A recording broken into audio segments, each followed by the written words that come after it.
Hello everyone, কেমন আছেন সবাই? ঈশ্বরের কাছে প্রার্থনা করি সবাই খুব ভালো থাকুন, সুস্থ থাকুন, আনন্দে থাকুন। এই দেখুন আমি রেডি হয়ে গেছি সুন্দরভাবে। অনেক দিন পর যাচ্ছি পুজো দিতে। আজকে হচ্ছে শনিবার আর এখন বাজে সকাল 10:30।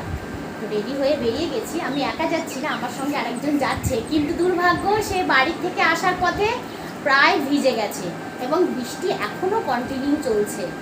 হ্যাঁ, তো সে আর মুখ দেখাতে চাইছে না, ভিজে যাওয়াই মানে সে ঝোড়ো কাকের মতন হয়ে গেছে একরকম।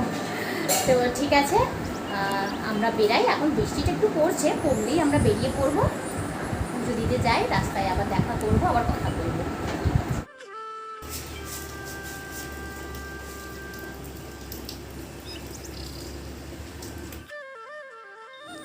বৃষ্টিটা একটু ছাড়তেই আমরা বেরিয়ে পড়েছি। দেখুন দুই দিকে মাঠ আর মাঝখানে রাস্তা দিয়ে আমরা যাচ্ছি। সবুজ মাঠ, কি ভালো লাগছে না? এই রাস্তা দিয়ে যেতে খুব ভালো লাগে। যাকগে, আমরা যাচ্ছি এখন পুজো দিতে। আপনাদেরকে তো আগেই বললাম, তবে কোথায় পুজো দিতে যাচ্ছি সেটা বলা হয়নি। আমি যাচ্ছি মহানাদের কালীবাড়িতে পুজো দিতে। অনেক দিনের ইচ্ছে ছিল, কিন্তু যাওয়া হয়ে উঠছিল না, তাই ফাইনালি আজকে বেরিয়ে পড়েছি। এই যে আমরা এসেছি মৌসুমীদের বাড়ি। ও তো আমাদের বাড়ি যাবার সময় পুরোই ভিজে গেছে, তো আবার ও এসেছে নিজের বাড়িতে জামা কাপড় চেঞ্জ করবে বলে। এই যে আবার সেজে গুজে তারপরে আমরা আবার বেরাবো। এই যে মৌসুমী নতুন জামা আবার পরে নিয়েছে, আমরা আবার বেরাচ্ছি। আমরা এখন মৌসুমীর বাড়ি থেকে মন্দির যাবার উদ্দেশ্যে বেরিয়ে পড়েছি। তবে সরাসরি মন্দির না, আমরা এখন যাব একটা ফলের দোকানে, কিছু ফল কিনে নেব, তারপর যাব। ফলের দোকানে এসে গেছি, এখান থেকে আমরা ফল কিনে নিলাম।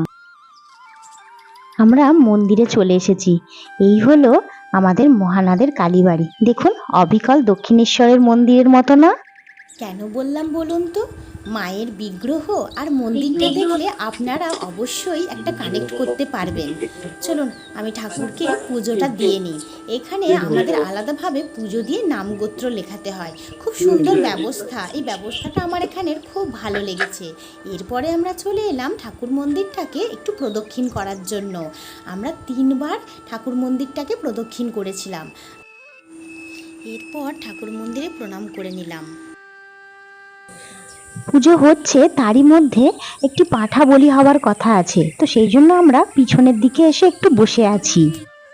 পুজো শেষ হয়ে গিয়ে এবার প্রসাদ দেওয়ার পালা চলছে।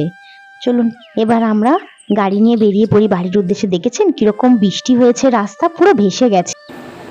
চলো, এখন বাজলো 1:05। আমি এই মাত্র বাড়ি ফিরলাম। এইবার বাড়ির লোকজনকে সবাইকে প্রসাদ দেবো।